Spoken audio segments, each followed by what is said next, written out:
Interiors are often seen as neutral, but this is a decision, and every decision leaves a trace. This project asks how interior and spatial design can engage with sites marked by difficult histories without erasing memory or aestheticizing trauma. I am interested in what happens when repair becomes refusal, when restoration is questioned and an ethical problem. In early making, I applied the philosophy of kintsugi literally, highlighting cracks with gold. The intention was to acknowledge damage rather than conceal it. But through the act of making, I began to recognize a problem. What started as an ethical gesture risked becoming an aesthetic comfort. The cracks became decorative. Damage was no longer difficult, it was beautified. This failure was important. It revealed how easily something intended as ethical can collapse and not work. This raised a more difficult question. How do we decide what is ethical in design?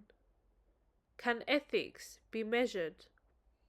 Or are they assumed through intention and public approval? And who gets to make this judgment? Rather than repairing damage, I began to ask, what should remain unresolved? This dilemma led me to the work of Carlo Scarpa, particularly his transformation of a museum in Verona between 1959 and 1973.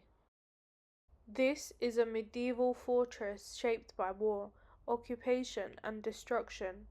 Scarpa did not attempt to return it to a single moment in history. Instead, he treated the building as a surface where layers of time remain visible. His interventions are deliberately precise. Concrete meets stone, brass edges frame fractures. New elements never pretend to be old.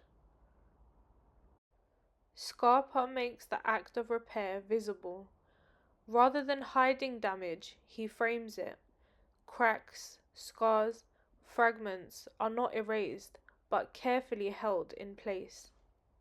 The building is allowed to speak in multiple voices at once: medieval, modern, broken and repaired.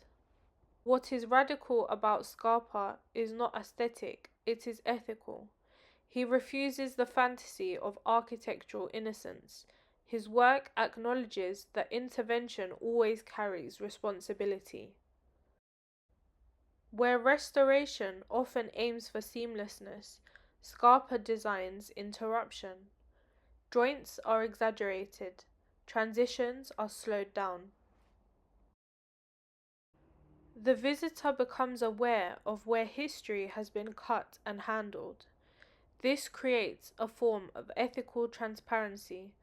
The building does not conceal what has happened to it, nor does it allow the past to become a decorative backdrop. But this project does not end here, it shifts. So far, my work has questioned how designers intervene in spaces shaped by violence, but it also revealed a deeper problem. Unit 2 becomes a space of experimentation. I will explore how design decisions can be ethical with the help of the public.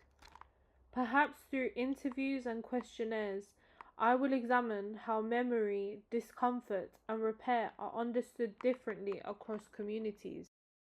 This allows ethical judgment to be treated as a contested and evolving process. This responds directly to the question my project now centers on. Not simply how to design ethically, but who gets to decide what ethical design is.